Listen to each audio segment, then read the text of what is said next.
নাম হচ্ছে আরফান আহমেদ, তার হচ্ছে সেট নাম্বার হচ্ছে পদ্মা। তাকে একজন বহিরাগত এসে আমাদের টিচারদের সামনে তাকে দিয়ে গেছে। টিচাররা দেখেও হয়তো না দেখার ভান করছে। আমরা এখন যে পরিস্থিতি দেখছি, টিচাররা কোনো কথা বলছে না, প্রশাসন কোনো কথা বলছে না। আমি অলরেডি 999 ফোন দিয়ে জানাইলাম, 999 থেকে বললো আমাদের ফোর্স ওখানে চলে গেছে, কিন্তু ফোর্স কোনো কথা বলছে না।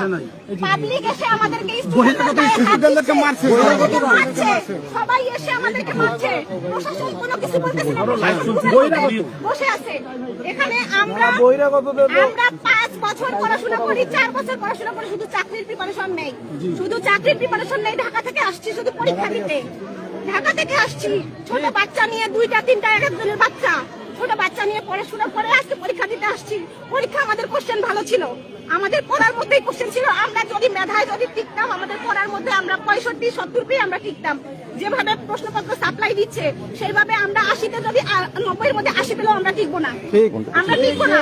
এখানে আমাদের পরিশ্রম নষ্ট, আমাদের পরিশ্রম বৃথা, আমাদের সবকিছুই বৃথা।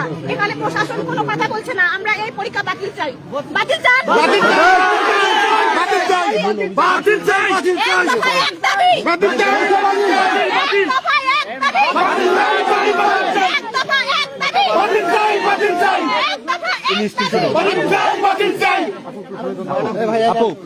আপু আপনি ডাকে, আপু আপু